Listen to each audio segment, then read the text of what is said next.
예레미야 14장 10절에서 17절까지 합독하시겠습니다.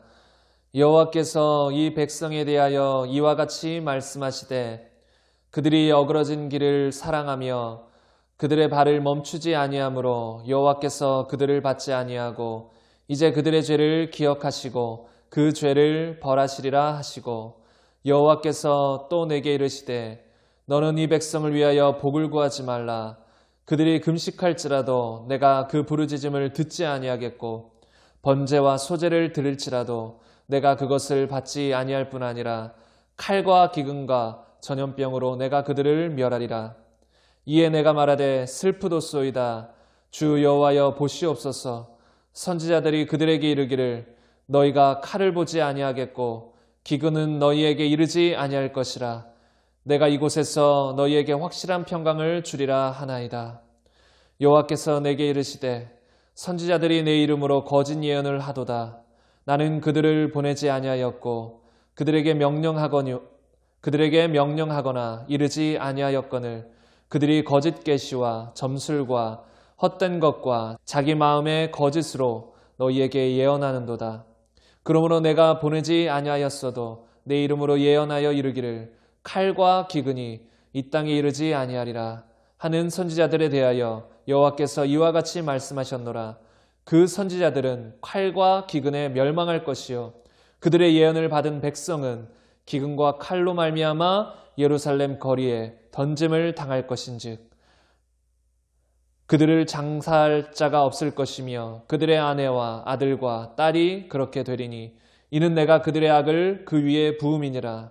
너는 이 말로 그들에게 이르라. 내 눈이 밤낮으로 그치지 아니하고 눈물을 흘리리니 이는 처녀딸 내 백성이 큰 파멸 중한 상처로 말미암아 망함이라. 오늘은 바른 진리를 외치라 라는 제목으로 함께 말씀을 나누고자 합니다. 제가 언젠가는 이 설교에 대해서 한 번쯤은 꼭 나눠야겠다 라고 생각했던 것이 요즘 유튜브를 통해서 곳곳에서 한국 교회를 지적하는 목소리들이 많습니다. 물론 외부적으로는 비난이지만 우리 교회 안에서도 이제 많은 사람들이 이제 교회의 부패와 이 많은 사람들의 타락상, 특히 목회자의 타락상에 대해서 많이들 지적하는 것 같습니다. 그래서 그런 메시지들이 반드시 필요한 메시지이긴 하나 그 메시지들을 어떻게 받아들여야 되는지 어떤 중심을 가지고 그런 메시지를 들어야 되고 우리는 그럼 한국교회를 바라보며 전 세계 교회를 바라보며 어떤 시각을 가지고 있어야 되는지 이런 부분에 대해서 먼저 함께 나눠보고자 합니다. 먼저 저는 긍정적인 부분을 한번 말씀드리고 싶어요. 지금 정말로 많은 교회가 이 한국 땅의 많은 교회가 유럽과 미국의 뒤를 이어 타락하고 있습니다. 진리를 타협하며 동성애와 타협하며 수많은 죄악들과 타협하며 교회를 다스리시는 분이 예수 그리스도가 아니라 돈이 교회를 다스리고 교회가 회사처럼 그리고 이 한 영혼 한 영혼을 사랑하는 마음으로 그들을 대하고 그들을 전도하는 것보다도 정말 교회를 운영해야 되니까 교회에 한 명이라도 더 채워야 되니까 어떤 사업처럼 교회를 이끌어 나가는 경우들도 있다고 생각합니다. 실제로는 엄청 많을 수도 있습니다. 그런데 제가 여기서 먼저 드리고 싶은 말씀은 올바른 교회들도 많이 있다는 거예요. 감사한 것은 아직도 곳곳에서 하나님을 사랑하고 하나님의 말씀에 다니엘처럼 타협하지 아니하며 하나님 말씀을 아주 순전하게 전하는 수많은 목사님들이 계시고 수많은 성도들이 있다는 거예요. 그래서 아직까지 이 한국에 희망이 있는 거예요. 희망이 저 밖에 세상에 있는 게 아니에요. 희망은 교회에 있는데 어떤 교회에 있냐? 정말 주님을 사랑하는 노아처럼 의인이라 불리는 그런 사람이 이 세상의 소망인 것이거든요. 하나님이 이 땅에 의인을 본다면 하나님은 멸망시키지 않으실 거예요. 물론 롯처럼 그 소돔과 고모라 땅에서 롯을 끄집어내고 멸망시킬 수는 있으나 정말로 이곳에 많은 의인들이 자리 잡고 있다면 하나님이 이 한국 땅에 어떤 죄악들이 많아도 그것들을 이 한국을 쉽게 멸망시키지진 않으실 거라는 것이죠. 물론 때가 차고 끝까지 회개하지 않고 죄가 점점점 관영해지면 이 한국 땅도 어떻게 될지는 모르겠으나 정말로 우리에게 희망이 있는 것은 아직도 이 땅에는 하나님을 사랑하는 수많은 목회자와 성도들이 있다는 거예요. 있다는 거예요. 그런데 여기서 제가 말할 때 교회에 문제가 전혀 없는 그런 교회들이 많이 있다. 문제가 없는 교회들이 많이 있다라고 말하는 건 아니에요. 우리가 잘못 착각하는 것이 있어요. 우리가 TV나 언론이나 수많은 사람들의 여론이 요즘 기독교를 개독교라고 부르잖아요. 기독교를 개독교라고. 왜 그래요? 기독교의 안 좋은 이미지들이 점점 오랜 시간 쌓여왔기 때문이에요.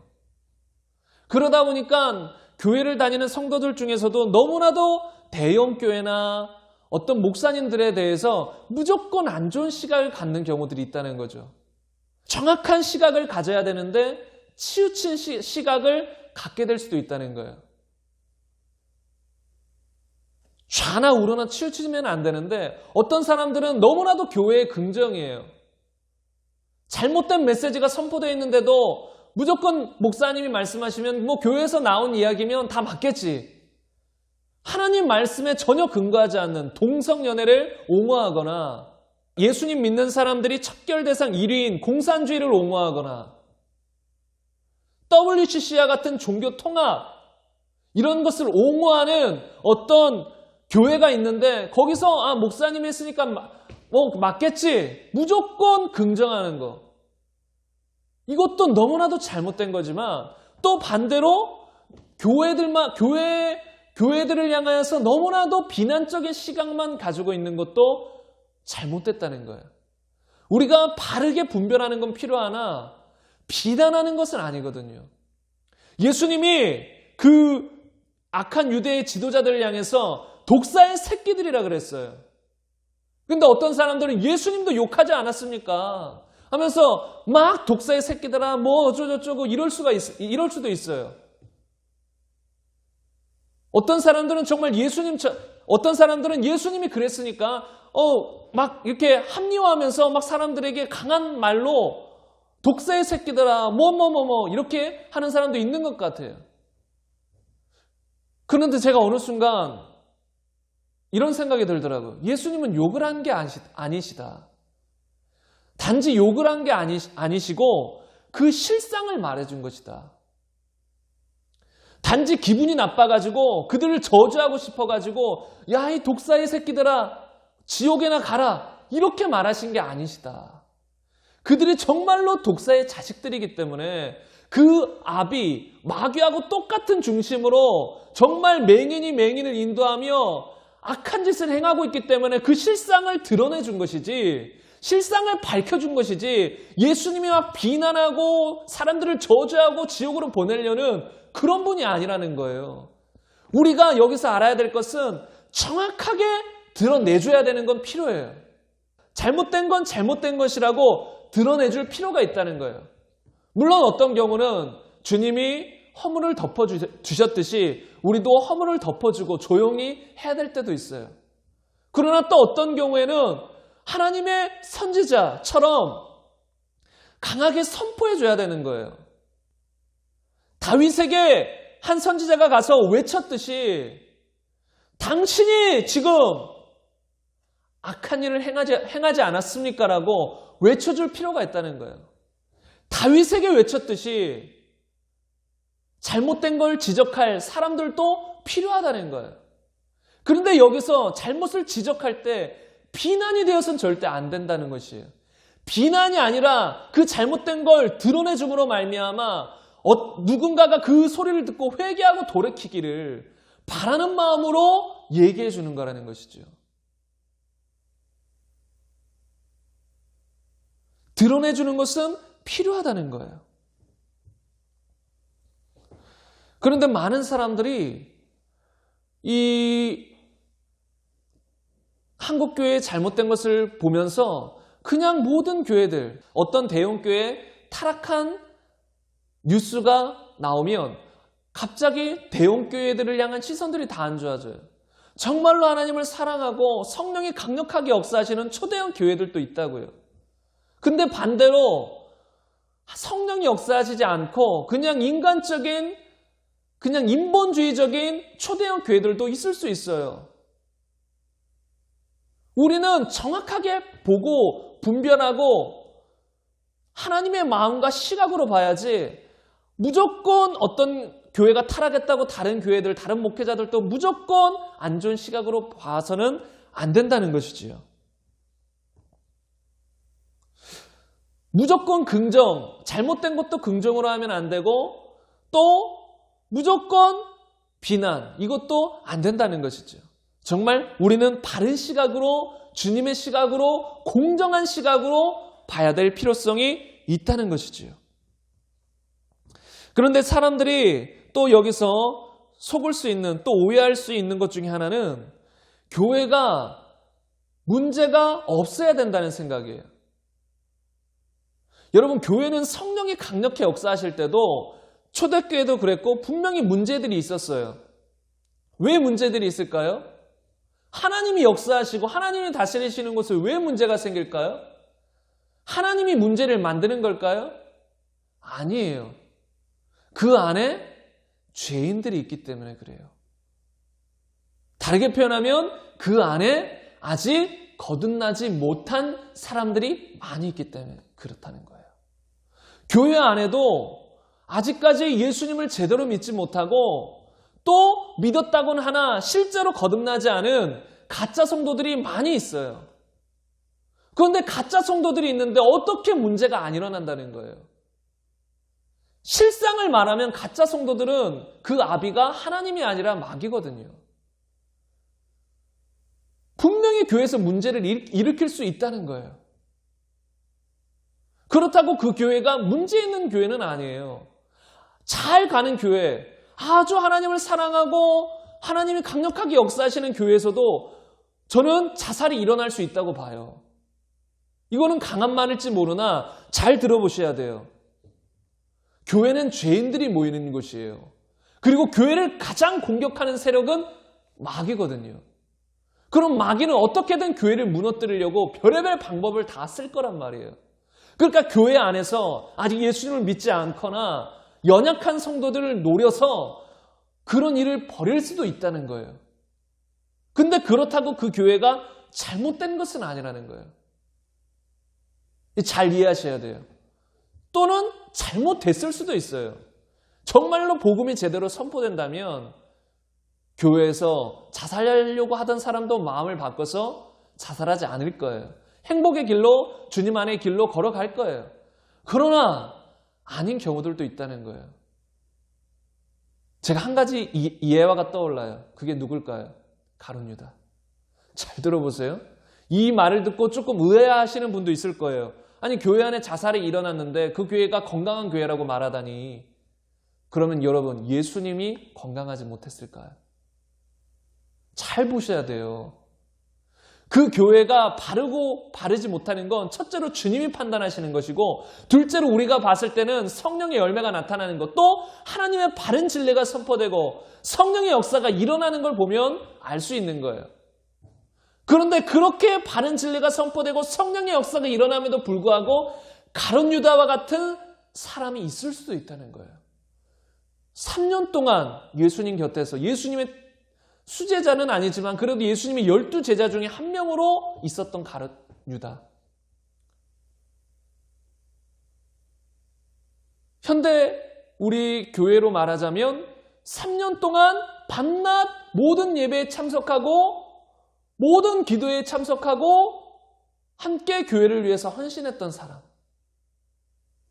그런데 그 사람이 어느 날 예수님을 팔아넘겼어요. 현대로 적용하자면 교회를 고소하거나 목사님에게 거짓 누명을 씌우거나 이렇게 했다는 거예요. 그리고 가룟 유다는 어떻게 됐죠? 마지막에 크게 후회하고 회개하고 돌아온 것도 아니에요. 크게 후회하고 자살했어요. 다시 말하면 현대 교회 가운데서도 그렇게 충성돼 보였던 사람이 갑자기 자살할 수도 있는 거예요. 그 사람 속은 정말 모르는 것이기 때문에. 그런데 잘 보세요. 그렇게 교회에서 그런 어떤 문제가 터졌다고 그 교회가 잘못된 걸까요? 저는 이것으로 분별하지 않아요. 만약에 그렇다면 예수님은 잘못된 지도자였던 건데, 예수님을 3년 동안 쫓아다녔던 가룟 유다가 자살했는데, 그럼 예수님은 잘못된 지도자 아니에요? 근데 아니거든요. 예수님이 아주 완벽하게 가르치고 인도하였다 하더라도 그 밑에 사람들 중에는 마귀의 자식이 있을 수 있는 것이고 회개치 않는 사람이 있을 수 있는 것이고, 그러다 보니 문제가 생길 수 있는 것이에요. 교회도 마찬가지예요. 막 이곳저곳에서 어떤 교회에 문제가 생겼다, 터졌다, 인터넷 기사, 뉴스에 나온다고 무조건 그 교회가 잘못된 건 아니라고 봐요. 물론 어떤 교회 목회자가 정말 돈 문제로, 여자 문제로 누가 봐도 잘못된 그것이 드러났다면, 정말 사실로 누명을 씌워서 드러난 게 아니라 정말 사실로 드러났다면 그것은 애탄할 일이고 우리가 같이 회개하고 돌이켜야 될 일이지만, 그런 것이 아니라 교회가 바르게 가도 교회는 반드시 문제가 생길 수 있다는 것이죠. 문제가 생길 수 있다는 거예요. 그러니까 우리가 잘 봐야 돼요. 제가 오늘은 정말 우리가 보는 시각을 바로잡기를 원하는 거예요. 바로잡아야 돼요. 까딱하면 우리가 잘못 보게 되는 거예요. 저도 한국교회의 문제나 목회자들의 문제, 이런 것들을 때로 드러내요. 설교 가운데 전해요. 그런데 그렇다고 제가 모든 목회자들 막 비난하고 목회자들을 향해서 색안경을 끼고 보는 게 아니거든요. 제가 존경하는 많은 목회자들이 있어요. 정말로 존경하고, 그러나 그 목회자들도 100% 완벽한 건 아니더라도 정말로 제가 존경하고 본받고 싶고 그런 분들이 여러 분 있거든요. 근데 까딱 잘못하면 우리가 비난의 안경을 끼든 아니면 너무나도 긍정의 안경을 껴서 잘못 보게 된다는 것이죠.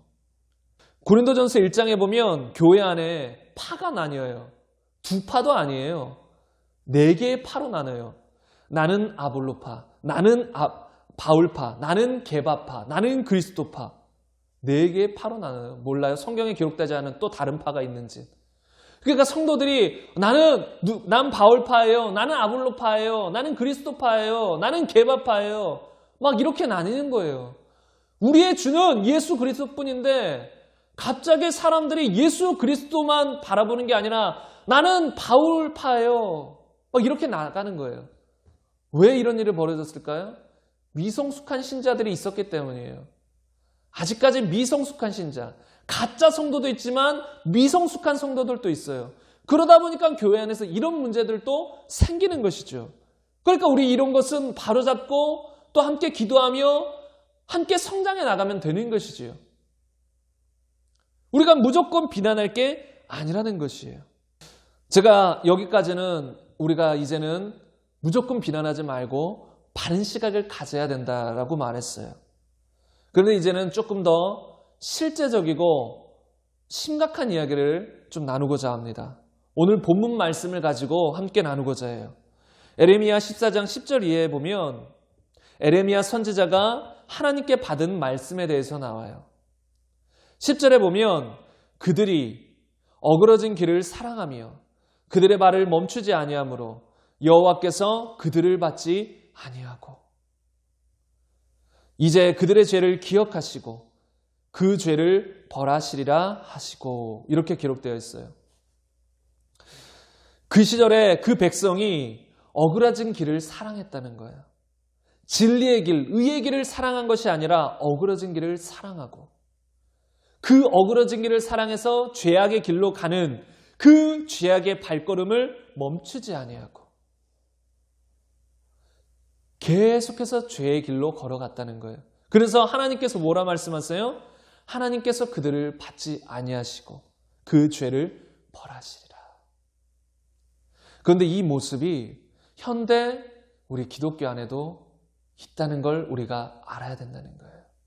이거는 구약 시대에 아주 오래전에 있었던 이야기뿐만 아니라 지금 이 시대에도 동일하게 적용되는 말씀이에요. 지금 얼마나 많은 사람들이 타락의 길로 걷고 있나요? 무늬만 크리스천 이런 말이 왜 생겼나요? 썬데이 크리스천 이런 말이 왜 생겼어요?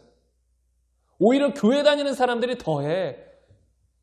세상에서 이런 말을 하잖아요. 교회 다니는 사람들이 더해. 나 교회 다니다가 교회 장로님에게 사기당했어.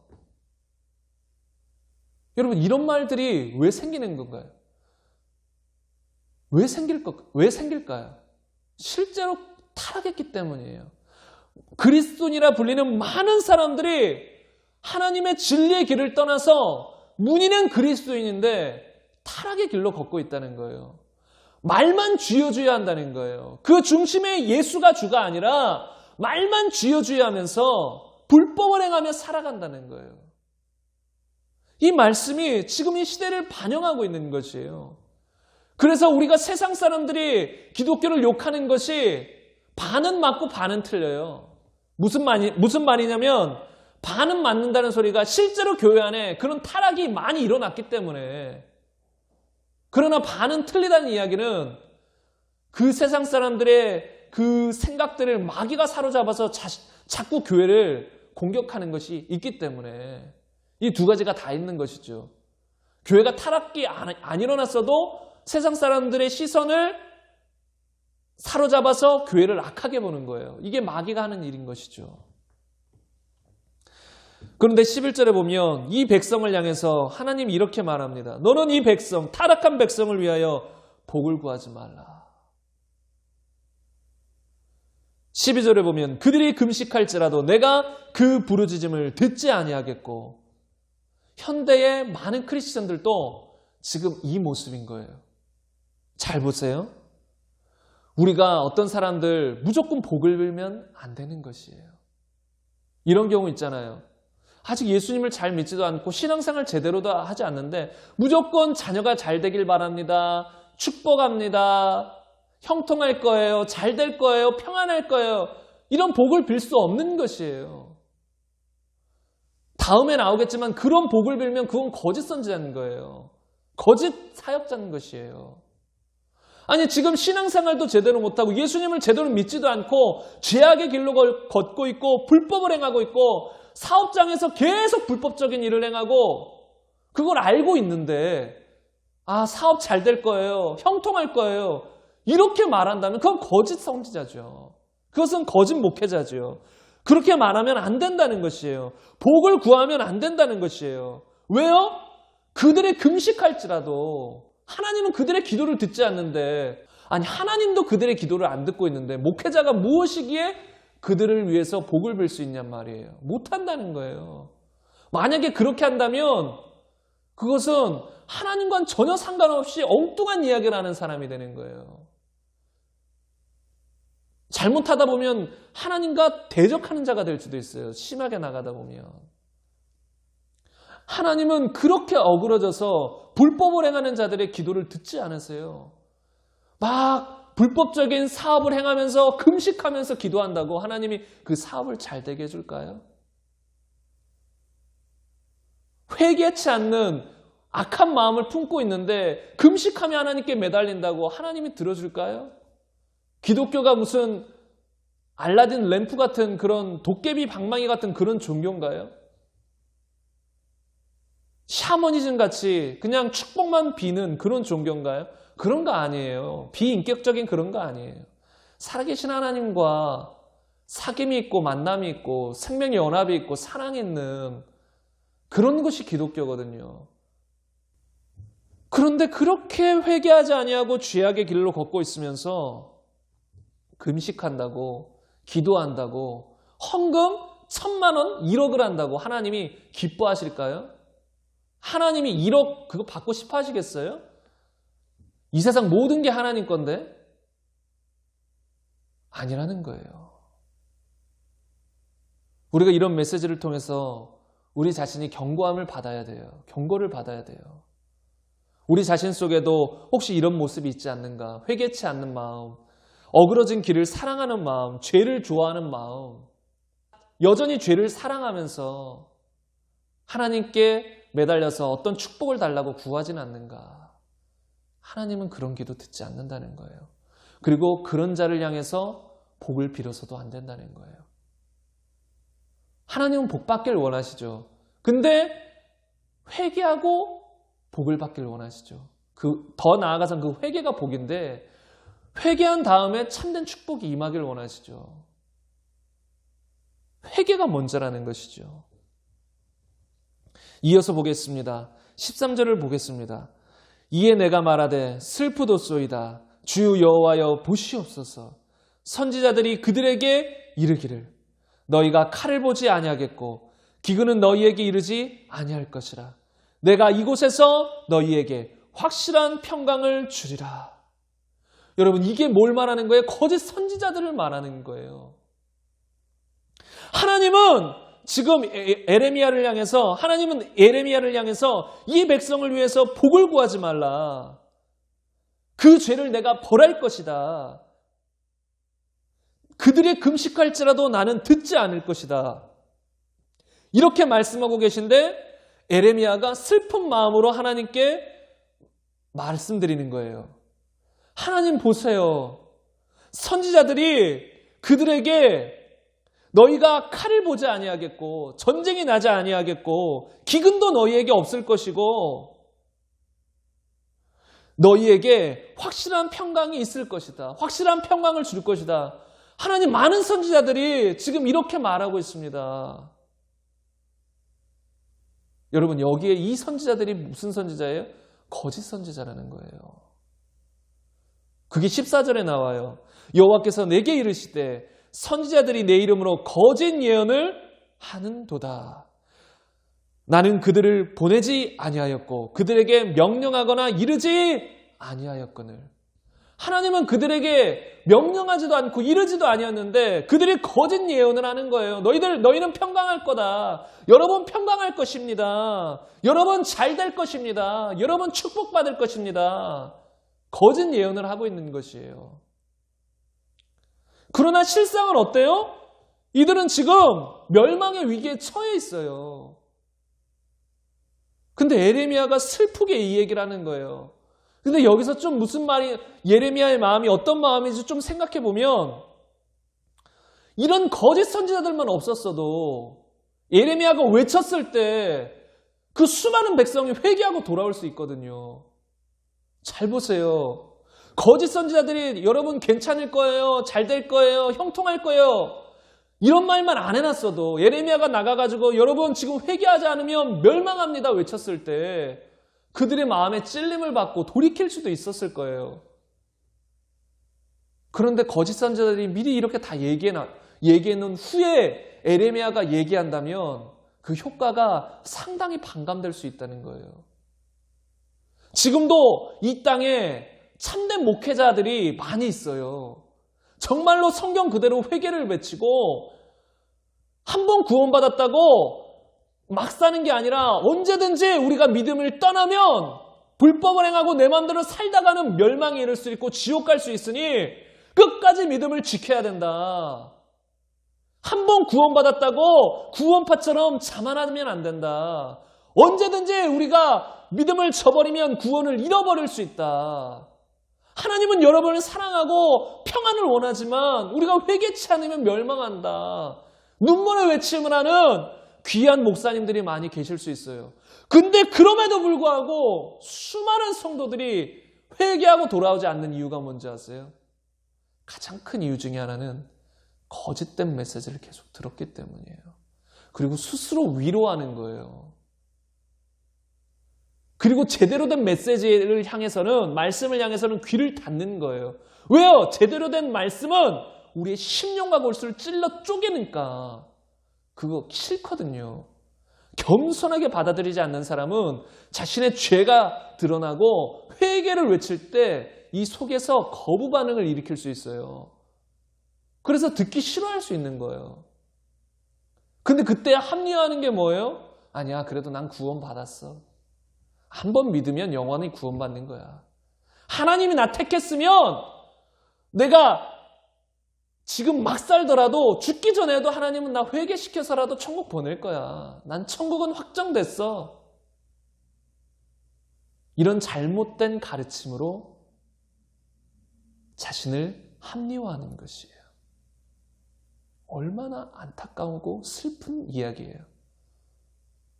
진실된 목회자가, 선지자가 제대로 된 메시지를 전해도 회개할까 말까인데 잘못된 메시지들을 너무나도 들어놓으니까 제대로 된 메시지를 선포해도 듣질 않는 거예요. 얼마나 안타까워요. 그래서 성경에는 뭐라고 말하고 있습니까?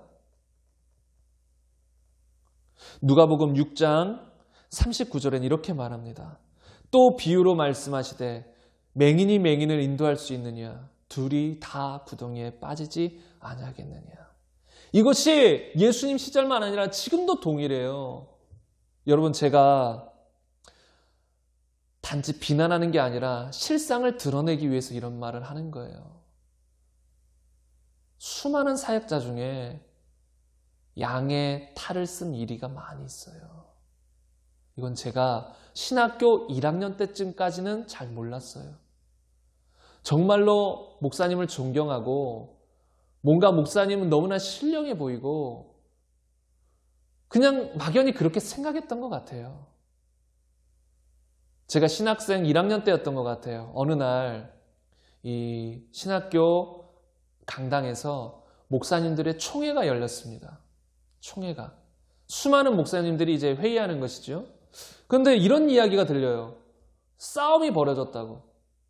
목사님들끼리 막 싸운다는 거예요. 제가 그걸 가서 직접 보진 않았지만 막 멱살도 잡는 것 같고 막 삿대질도 하는 것 같고 막 싸운다는 거예요. 근데 저는 처음에 그게 무슨 말이냐고. 아니 목사님들이 왜 그렇게 싸우냐고. 안 믿어졌었어요. 근데 어느 순간 이게 다 사실인 거예요. 수많은 목사님들이 싸우고 돈 때문에 시비를 걸고 헌금을 횡령하거나 수많은 여자 문제로 타락하고 이것이 사실인 거더라고요. 전 그때는 몰랐어요. 근데 알고 보니까 너무나 많이 타락이 이루어진 거예요. 그냥 목사라는 직분은 받아놨는데 목사가 아닌 거예요.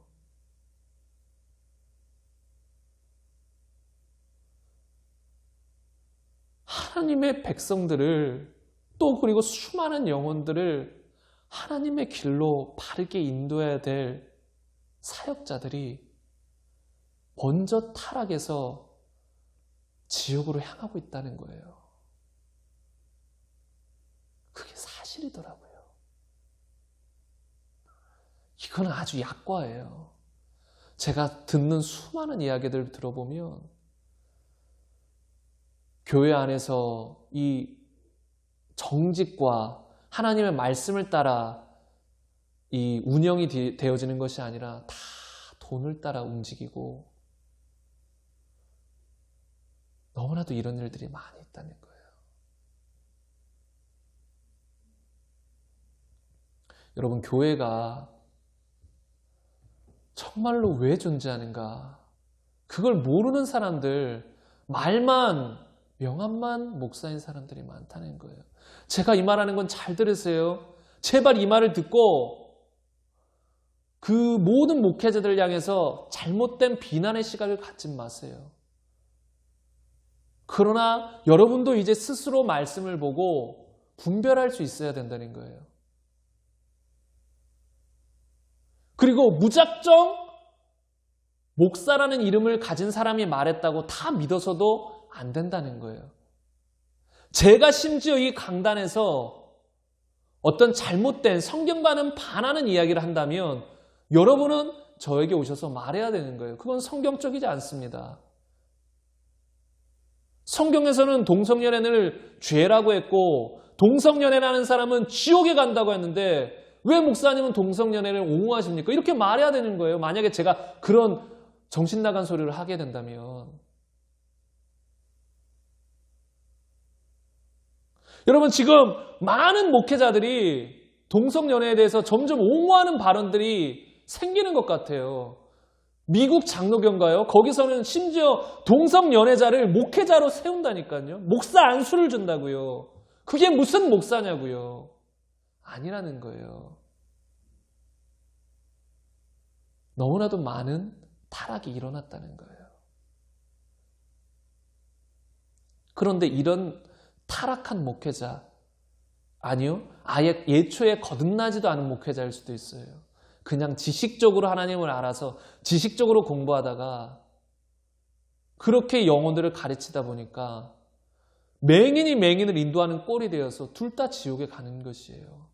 만약에 그들만 없었어도, 하나님의 바른 진리를 선포하는 목회자들만 있었다면 이렇게 교회들이 타락하지 않았어요. 이렇게 성도들이 타락하지 않았다는 거예요. 그러니까 이게 슬픈 이야기인 거예요.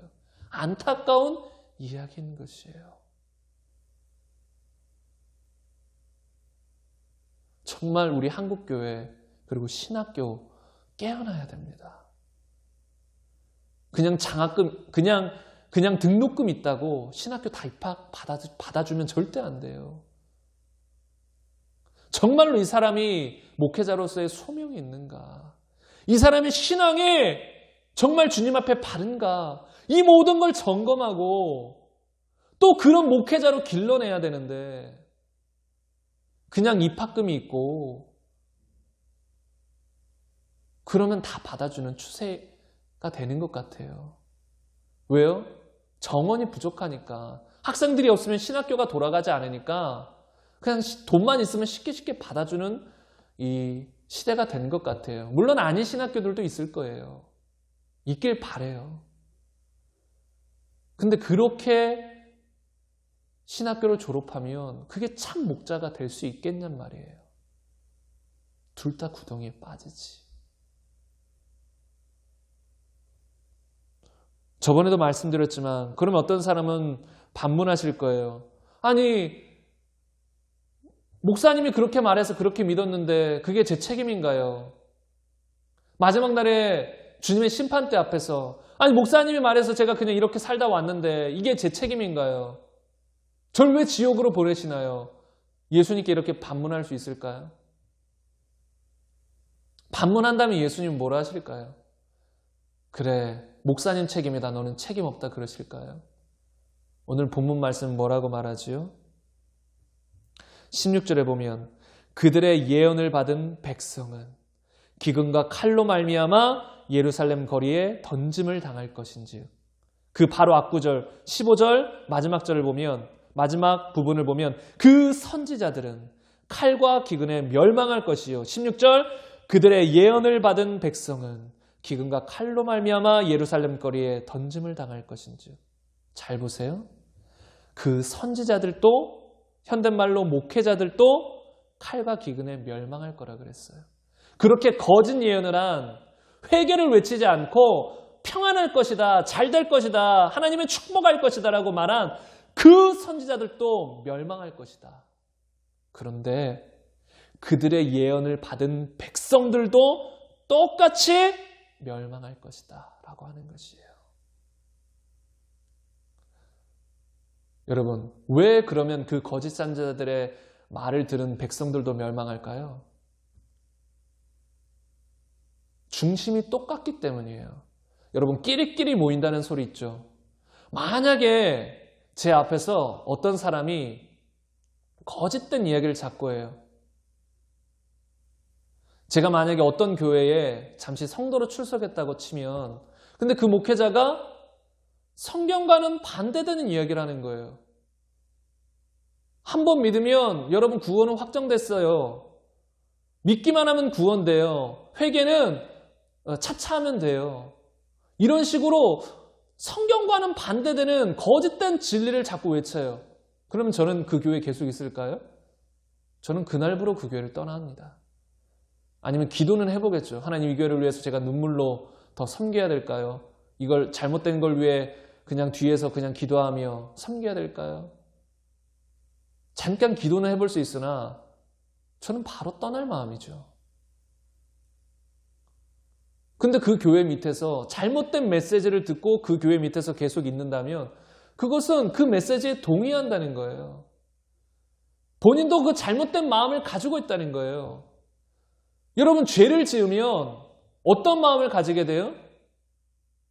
하나님 앞에 죄책감이 들고 하나님 앞에 죄송스러운 마음이 들고 또 하나님을 두려워하는 마음이 드는 게 정상이에요. 예수님 믿는 사람이라면, 거듭난 사람이라면.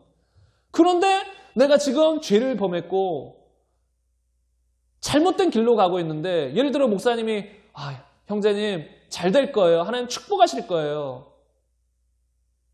그때 그 말을 받아들이고 잘 될 거야.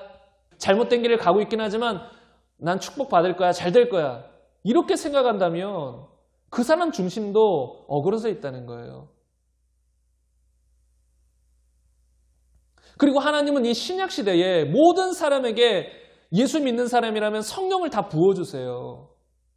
그래서 그 누구나 우리 안에 계신 성령님의 도우심으로 말미암아 바른 진리를 깨달을 수가 있는 거예요. 분별할 수 있는 거예요.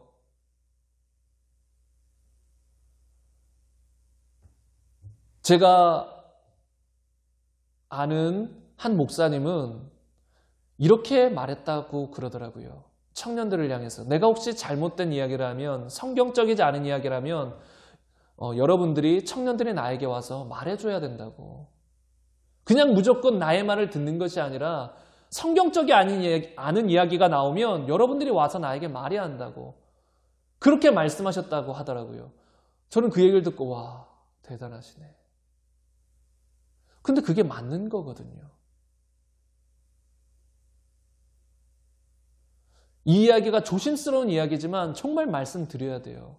성도들이 무조건 목회자가 하는 말을 무조건 듣고 분별 없이 그냥 따라가는 게 아니에요. 우리의 주인은, 우리의 지도자는, 우리의 선생님은 예수님 한 분밖에 없어요. 우리는 다 한 형제예요. 특별히 사명을 받아서 그냥 목회자로서, 직분자로서 섬기는 것뿐이에요. 그러나 그 누구도 선생되지 말라고 했어요. 궁극적인 선생은, 지도자는, 주인은 예수님밖에 없다는 거예요. 그럼 우리 성도들도 목회자를 통해서 하나님을 만나기도 하지만 궁극적으로는 본인 개개인이 주님과 교제가 있어야 되고 주님 안에서 말씀을 배워야 되는 거예요. 근데 너무나도 분별 없이 무조건 듣는 게 다 맞는 것처럼 이렇게 생각하면 안 된다는 거예요. 그리고 저를 포함한 사역자들도 그런 유혹을 받을 수 있어요. 내가 한 말은 무조건 지켜라는, 내가 한 말은 다 맞다라고 말하는,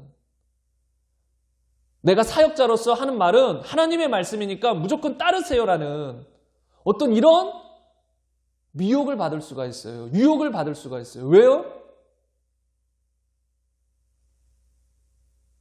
내 말을, 이 목회자의 말을 잘 듣지 않으면 교회가 운영이 잘 되지 않을까 봐. 또 하나님의 말씀에 대한 자신감이 없으니까. 성도들이 무엇에 대해서 목사님 이것은 성경에서는 이렇게 말하지 않는 것 같은데요? 이렇게 말하는 게 두려운 것이죠. 그러니까 무조건 목사님의 말은 다 따라야 된다고. 목사님 말은 틀린 말도 따라야 된다고. 그럼 하나님이 다 축복해 주실 거라고. 여러분, 이 말이 맞을까요, 과연?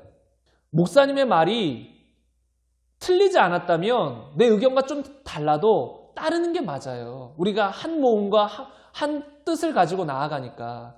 주님 안에서 한 마음이 되어서 나아가야 되니까 때로 내 뜻과 달라도 목사님이 말씀하신 거면 교회가 한 마음이 되어서 나아가는 게 맞아요. 그런데 틀린 말을 했을 경우에는 또 예외가 되는 것이에요. 잘못된 말을 했는데 그걸 순종한다는 건 맹인이 맹인을 인도할 때 그걸 같이 따라가는 걸 말하는 거잖아요. 그럼 같이 구덩이에 빠지는 건데 그런 경우는 아니라는 거예요. 우리가 이것을 잘 들어야 돼요. 맹목적으로 믿는 게 아니에요. 우리는 여기서 있는 저도 그냥 하나님이 한 종으로서 그냥 하나님의 진리를 많은 사람들에게 제대로 전파해주는 역할을 할 뿐인 거예요. 그러나 저에게도 때로 실수가 있을 수 있는 거예요. 저도 완벽하지 않는 것이에요. 제가 말하는 것들 중에서 저는 최대한 성경적으로 말하려고 하지만 혹시나 제가 잘못 알고 있는 성경 구절이 있다면, 그리고 어떤 분은 그것을 제대로 알고 있다면 목사님이 말했다고 제가 말했다고 무조건 저의 말을 따라서는 안 된다는 거예요. 우리가 교회를 다닐 때도 베레아 사람들처럼 정말 그러한가? 사도 바울이 말씀을 전했을 때 와, 사도 바울의 말씀이 정말 성경적인가? 정말 그러한가? 하고 성경을 뒤져봐야 되는 것이에요. 성경을 살펴보고 성경적이면 받아들이는 것이고, 이게 아직은 잘 성경적인지 모르겠다고 하면 주님 앞에 올려드리는 거예요. 하나님, 이 말씀이 성경적인지 아닌지 아직 저는 모르겠습니다. 주님 알려주세요. 맹목적인 것도 되어서는 안 되고 비판적인 거, 무조건 비난적인 것도 되어서는 안 된다는 거예요. 그냥 우리는 순수하게 주님의 진리를 따라가는 거예요. 근데 목사님들이 하나님의 진리를 잘 소화시켜서 깨달은 말씀들을 전해주면 우리는 그 진리를 원하는 거예요. 그래서 듣다 보면 이게 맞아, 내가 읽었던 성경 말씀과 동일해 하면서 막 그 진리를 받아들이는 거예요. 맹목적인 것이 아니라 단지 사역자의 말을 듣고자 하는 게 아니잖아요. 우리는 여기 있는 제가 그냥 어떤 현란한 말, 뭐 세상의 지혜, 재밌는 말 이거 하려고 여기 쓴 게 아니잖아요. 저의 말을 듣고 싶은 게 아니잖아요. 하나님의 말씀을 듣고 싶은 거지. 그러면 듣는 사람 입장에서도 저의 말을 생각하는 것이 아니라 제가 말씀을 전할 때 그 안에 있는 하나님의 말씀을 생각하고 이게 하나님의 말씀이 맞는가 분별하면서 맞다면 아멘하고 받아들이는 것이죠. 우리가 이런 자세가 있어야 된다는 거예요. 그렇지 않으면 맹인이 맹인을 인도하듯이 둘 다 구덩이에 빠진다는 것이에요. 마지막 세 번째로 주의 종의 역할에 대해서 조금 더 말씀을 드리자면 디모데후서 2장 24절에는 이렇게 나와 있습니다. 주의 종은 마땅히 다투지 아니하고 모든 사람에 대하여 온유하며 가르치기를 잘하며 참으며, 이렇게 돼 있어요. 주의 종이 갖춰야 될 모습 중에 하나는 가르치기를 잘하며예요. 잘 가르쳐야 된다는 거예요. 무엇을 잘 가르쳐야 될까요? 하나님의 말씀을 잘 가르쳐야 된다는 거예요. 좌나 우로나 치우치지 말고 있는 그대로 하나님의 말씀을 잘 가르쳐줘야 돼요. 그래야 성도들이 지옥에 가지 않는 것이에요. 한국교회, 어찌 보면 전 세계 교회의 문제 중에 하나가 무조건 성도들의 귀를 즐겁게 하는 메시지들, 긍정의 힘, 잘 될 것입니다, 축복, 형통, 기도응답, 다 이런 메시지들이 많은 경우 주류를 이루고 있어요.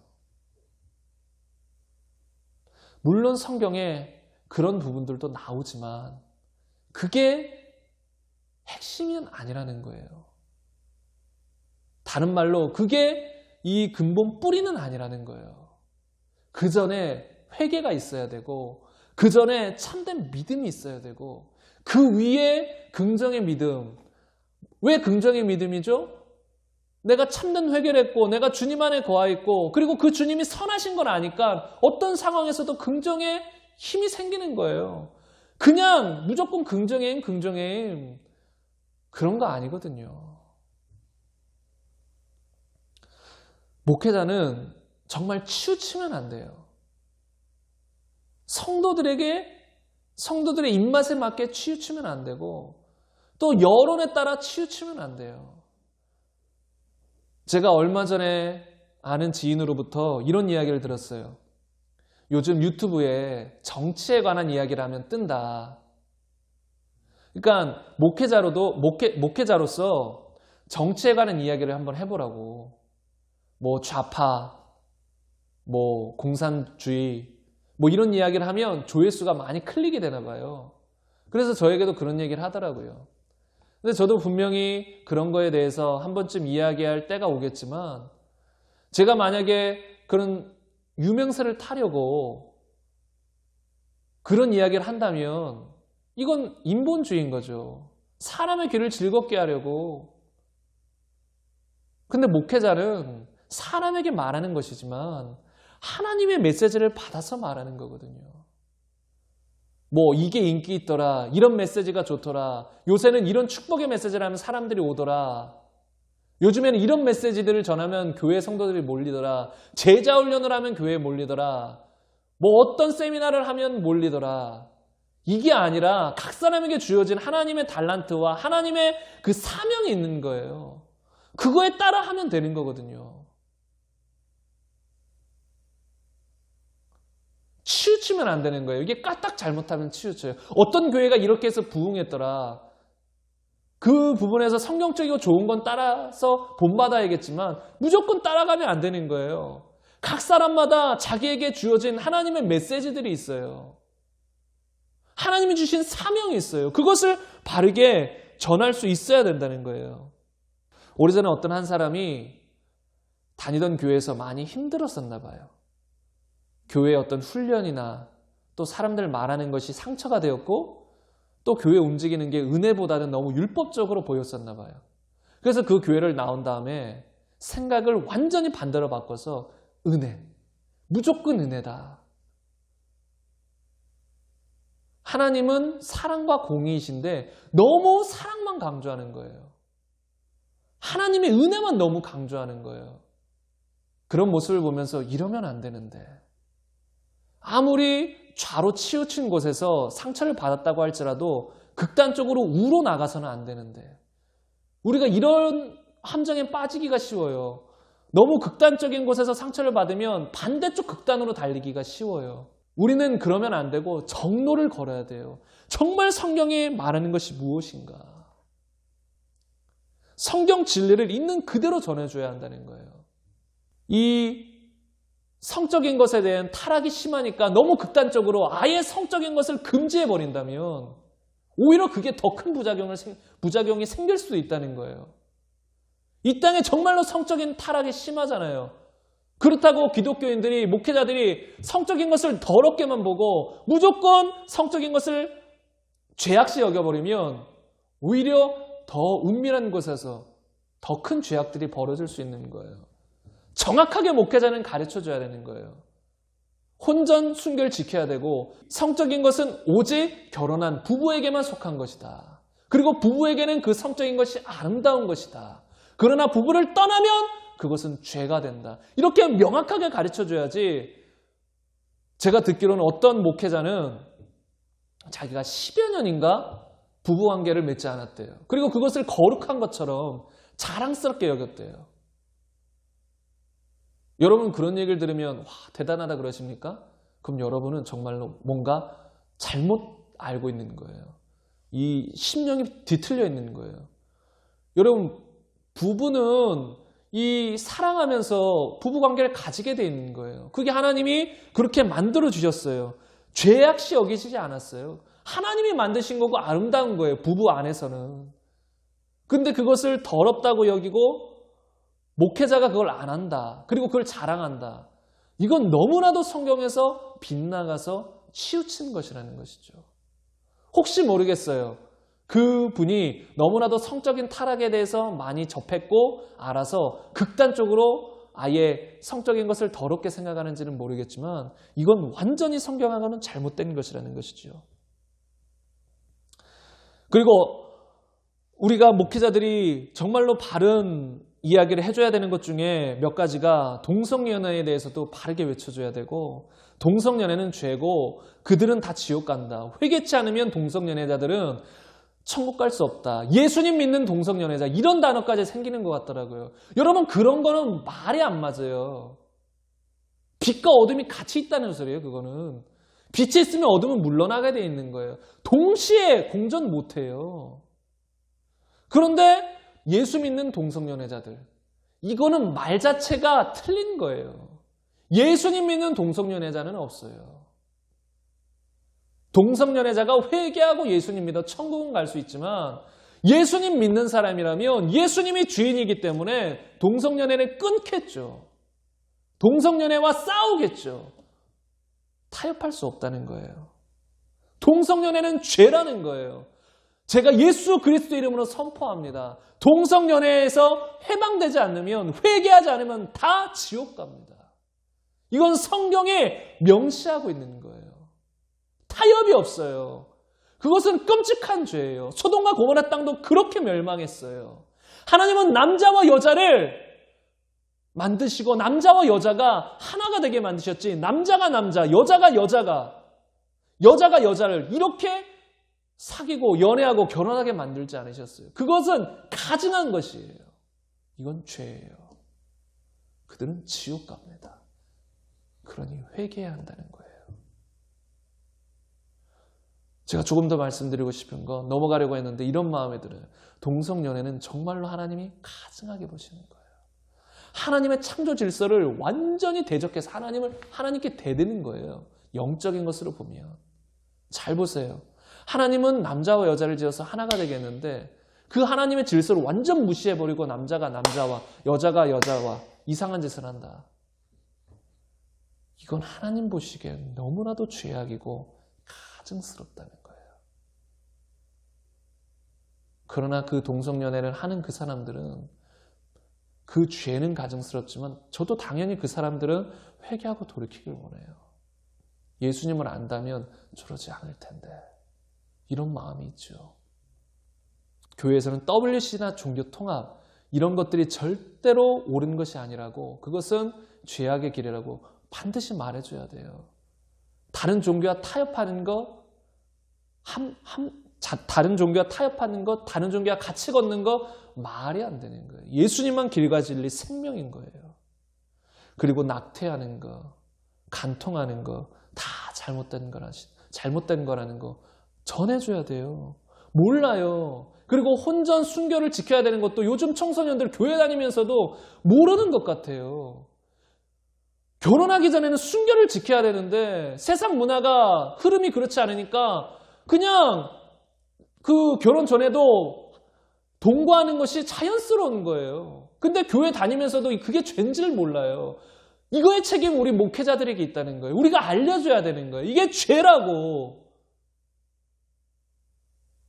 그거 회개치 않으면, 너 거기서 돌이키지 않으면 너 지옥 간다고 말해줘야 된다는 것이죠.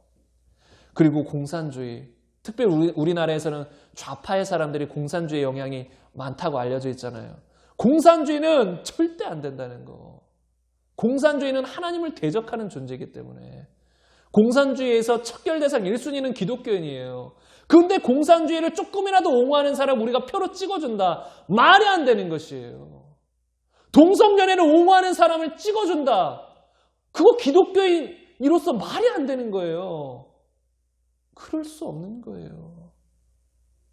어떻게 죄를 사랑하는 사람을, 반기독교적인 사람을 기독교인들이 찍어줍니까? 옳다고 합니까? 말이 안 된다는 것이에요. 그러므로 정말로 이 교회가, 정말 이 한국 땅의 교회가 많이 타락했지만 타락한 것만 보는 건 아니에요. 정말로 좋은 교회들, 하나님 말씀대로 가는 교회들도 많이 있다는 것에 희망을 가지면 돼요. 그러나 또 한편으로는 많은 교회들이 타락했기에 이 실상을 바로 보고 비난하는 것이 아니라 우리가 애통하며 울부짖어야 될 때인 거예요. 이 교회들을 보며 또 목회자님들을 위해서 기도해 주세요. 저를 포함한 수많은 목회자님들을 위해서.